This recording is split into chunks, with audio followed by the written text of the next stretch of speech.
Hello दोस्तों, नमस्कार। Welcome to this video. उम्मीद करता हूँ आप सब बहुत बढ़िया होंगे। तो साथियों, आप सबका स्पेशल प्रैक्टिस सेट शुरू हो चुका है। आज है 2 मई। जी हाँ, आज आप जानते हैं कल के डेट से आपकी प्रैक्टिस सेट शुरू हो चुकी है और ऐप भी आपका आ चुका है। तो यहाँ पर मॉर्निंग में हम लोग करंट अफेयर्स को और शाम को आपके जो है पूरी तरीके से जो कुछ भी आपके एग्जाम में देखने को मिल सकता है, चाहे वो आपका जीआईसी लेक्चरर हो या जीडीसी का, तो उस टाइप का एक पूरा कंप्लीट प्रैक्टिस सेट दिया, जिसमें रिसेंटली एग्जाम्स में जो क्वेश्चन पूछे गए हैं या जैसे पूछे जा सकते हैं उन सबको शामिल करके बनाया है।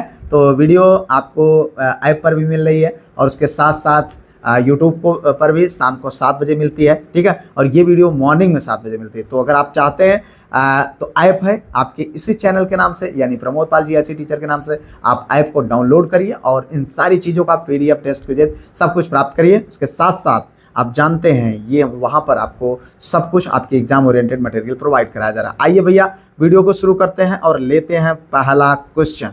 जी हाँ, वित्त वर्ष 2024-25 की तिमाही जो है तीसरी तिमाही अक्टूबर दिसंबर में भारत की जीडीपी विकास दर कितनी रही। क्वेश्चन आपको आपके एग्जाम में देखने को मिलेगा, इंपॉर्टेंट है, ध्यान रखना। ठीक है, यहाँ पर देखिए 7.1%, 6.2%, 5.4%, 4.3%। What was the India GDP growth rate in the third quarter October to December of financial year 2024-25। Important है, ध्यान रखना। ठीक है, देखिए यहाँ पर जो सही विकल्प है मित्र वो है 6.2%। कितना? 6.2%। ठीक है, ये आपके लिए इंपॉर्टेंट है। वित्त वर्ष 2024-25 की तीसरी तिमाही में भारत की जीडीपी विकास कितनी रही है? 6.2% रही है। दूसरी तिमाही की अगर हम बात करें, जीडीपी दर 5.4%।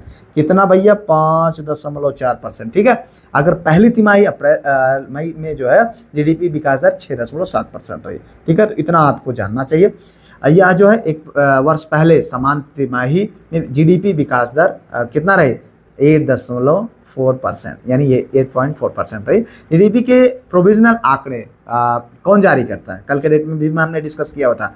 नेशनल स्टैटिकल ऑफिस यानी एनएसओ द्वारा जारी किया जाता है। राष्ट्रीय सांख्यिकी कार्यालय के द्वारा 28 फरवरी 2025 को ये आंकड़ा जारी किया गया था। ठीक है, चलो भाई आगे देखो। अगला क्वेश्चन यहाँ पर है इंसेफेलोमायोकार्डिटिस, अरे बाप रे बाप, वायरस ईएमसीवी में से भारत के चिड़ियाघर में पहली मृत्यु किस पशु की हुई है?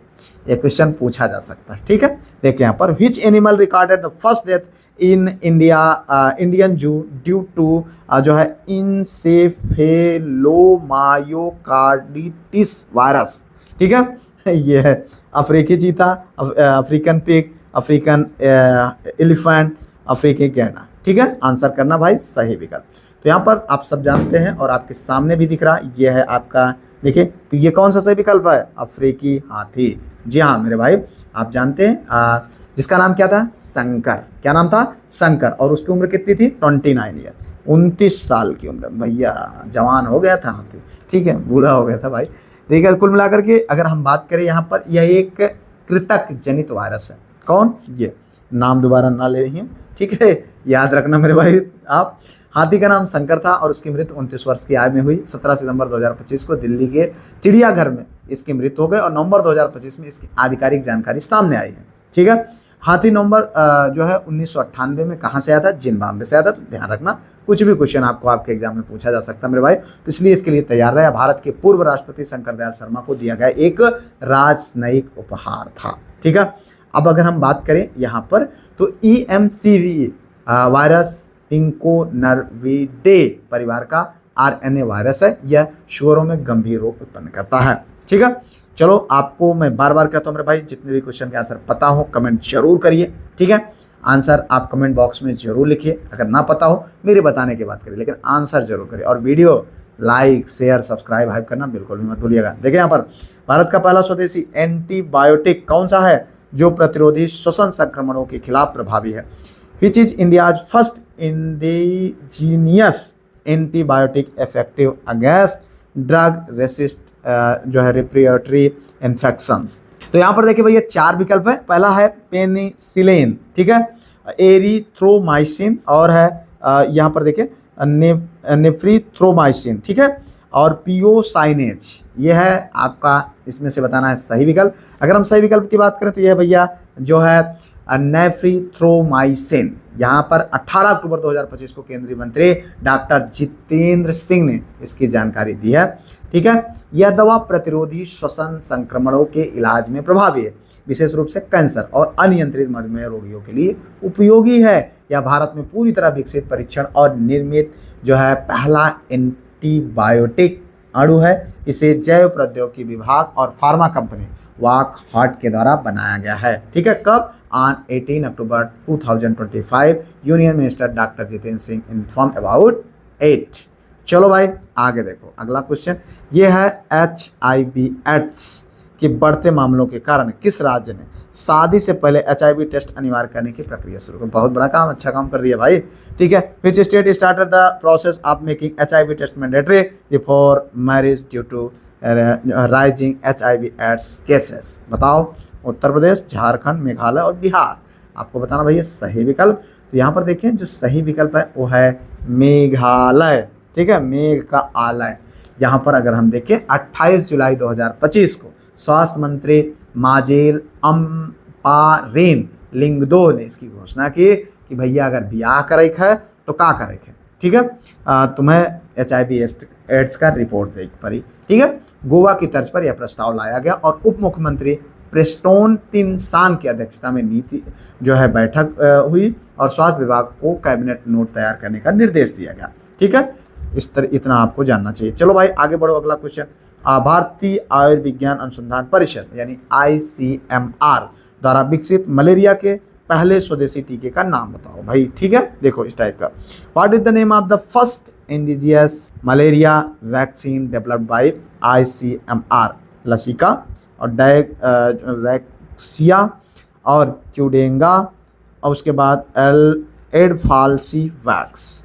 आंसर करना है सही विकल्प। देखिए यहाँ पर जो सही विकल्प है मित्र वो है आपका ये एडफाल्सी वैक्स। जी हाँ, अगर हम देखें यहाँ पर तो भारतीय वैज्ञानिकों ने मलेरिया रोग के खिलाफ पहला स्वदेशी ऐसा टीका तैयार किया है जो संक्रमण के साथ उसका प्रसार भी रोकेगा। ठीक है, इस टीके को एल्फाल्सी वैक्स मतलब का नाम दिया गया है। ठीक है, इसे ICMR और भुवनेश्वर स्थित क्षेत्रीय चिकित्सा अनुसंधान RMRC के शोधकर्ताओं ने मिलकर के बनाया है। इस टीके के जल्द उत्पादन के लिए ICMR ने निजी कंपनियों के साथ समझौता करने की प्रक्रिया शुरू कर दिया। आगे बढ़ो, अगला क्वेश्चन। किस राज्य ने देश की पहली योग नीति शुरू की है? Which state launch India's first योग पॉलिसी? उत्तर प्रदेश, उत्तराखंड, बिहार और गुजरात। तो आप सब जानते हैं भैया, इसमें देखिए सही विकल्प आपको बताना मेरे भाई। और देखिए इस तरीके की जो नीतियां है ना वो ज़्यादातर कौन लागू कर रहा है? उत्तराखंड सरकार। ठीक है, उत्तराखंड सरकार में इस टाइप की नीतियां बहुत ज़्यादा लागू होती हैं। तो अगर मान लीजिए ना पता रहे और कुछ इस टाइप का संबंधित रहे जो कि बीजेपी गवर्नमेंट की प्रमुखता की होती है तो सबसे पहले नंबर आप उत्तराखंड को दीजिएगा। ठीक है, तो ये समझ लीजिए कि देश भर में 21 जून 2025 को 11वां अंतर्राष्ट्रीय योग दिवस मनाया गया। ठीक है, 11वें अंतर्राष्ट्रीय योग दिवस के मौके पर उत्तराखंड की ग्रीष्मकालीन राजधानी और गैरसैंण के जो है भंडारी सैंड में भी योग दिवस आयोजन किया गया। ठीक है, इसी समारोह में उत्तराखंड के CM पुष्कर सिंह धामी ने अब पहली योग नीति लॉन्च किया है। ठीक है, उन्होंने गढ़वाल और कुमाऊं मंडल में आध्यात्मिक आर्थिक क्षेत्र की स्थापना की है। इसके अलावा उन्होंने कहा कि उत्तराखंड को योग और स्वास्थ्य की वैश्विक राजधानी के रूप में विकसित किया जाएगा। केंद्रों की स्थापना के लिए सब्सिडी, नई नीति के तहत योग एवं ध्यान सेंटर्स की स्थापना के लिए 20 लाख रुपए की सब्सिडी दी जाएगी भैया। ठीक है, ध्यान रखना। आगे बढ़े भाई, अगला क्वेश्चन यहाँ पर देखें। WHO के अनुसार वर्ष 2050 तक दक्षिण पूर्व एशिया क्षेत्र में कैंसर के मामलों और मौतों में कितने प्रतिशत वृद्धि होने का अनुमान किया गया है? ठीक है, तो according to the WHO what percentage increase in cancer cases and death is expected in South East Asia 2050? ठीक है, 75%, 77, 85, 89। आपको बताना है सही विकल्प। यहाँ पर देखें जो सही विकल्प है वो है 85%। ठीक है, WHO दक्षिण पूर्व एशिया क्षेत्र में 2022 में कैंसर के 2.4 मिलियन, कितने 2.4 मिलियन, ठीक है, नए मामले सामने आए जिससे में जो है 56,000 बच्चे और 15 लाख मौतें शामिल हैं।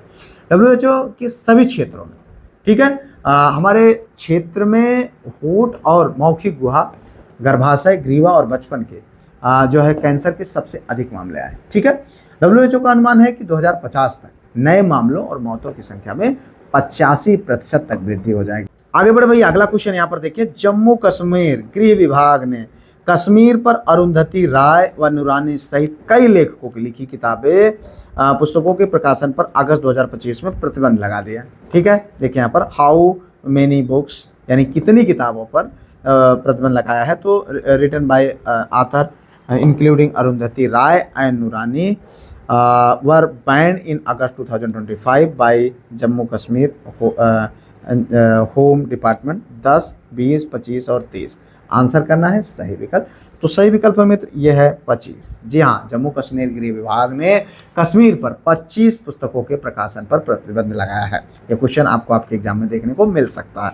ठीक है, इतना आपको जानना है। जिनमें जो है अरुंधति राय और NG नूरानी जैसी लेखिकाओं की पुस्तकें शामिल है।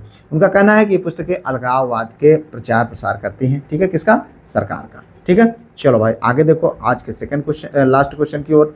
तो पुस्तक जम्मू कश्मीर एंड लद्दाख, यानी ये सेकंड लास्ट क्वेश्चन है भाई, थ्रू द एजेस को जो है इनमें से किसने लॉन्च किया? Who launch the book Jammu and Kashmir and Ladakh through the ages? Narendra Modi, Amit Shah, Rajnath Singh, Rahul Gandhi. Answer करना भैया सही विकल्प। तो यहाँ पर देखिए जो सही विकल्प है वो है अमित शाह साहब। ठीक है, हमारे केंद्रीय गृह मंत्री जी जिनका नाम है अमित शाह जी 2 जनवरी 2025 को नई दिल्ली में Jammu Kashmir and Ladakh through the edges किताब का इन्होंने विमोचन किया। इस पुस्तक को 7 खंडों में प्रकाशित किया। इसमें जम्मू कश्मीर और लद्दाख के 3000 वर्षों का इतिहास दर्ज किया गया है। इस किताब को नेशनल बुक ट्रस्ट और भारतीय ऐतिहासिक अनुसंधान परिषद के सहयोग से तैयार किया गया है। ठीक है, चलो भाई आज के अंतिम क्वेश्चन की ओर। थाईलैंड की राजमाता का नाम बताइए जिनका निधन 24 अक्टूबर 2025 को हो गया है। ठीक है, name of the queen mother of the Thailand who passed away on 24 अक्टूबर 2025। देखिए उबोल रत्न, ठीक है, जो है सिरिकित और सिरिथोन और चुलाबोर्न। तो इस तरीके के क्वेश्चन हैं भाई आपको देखने को मिल सकते हैं। क्या नाम है इनका? यहाँ पर अगर हम देखें तो सही विकल्प है यह है सिरिकित। ठीक है, क्या विकल्प है? सिरिकित। जी हाँ, जो कि कितने वर्ष की थी? 93 वर्ष की थी। कितने? 93 वर्ष की थी और वो चली गई इस दुनिया छोड़ करके। तो इस तरीके से हम लोगों ने यहाँ पर इन इम्पोर्टेंट क्वेश्चन को देखा और PDF, ग्रुप, टेस्ट, क्विजेज, उसके साथ साथ ऐप सब कुछ अवेलेबल है। नंबर है 9565272442 नंबर। कांटेक्ट करिए, ऐप का लिंक दिया है डिस्क्रिप्शन में, डाउनलोड करिए और आप जो है वहाँ पर जुड़ करके उसका लाभ उठाइए। मिलते हैं किसी और वीडियो में किसी और टॉपिक पर। उससे पहले वीडियो को लाइक, चैनल को सब्सक्राइब, ऐप शेयर कर लीजिएगा। तब तक के लिए जय Hind, Vande Mataram, best of luck.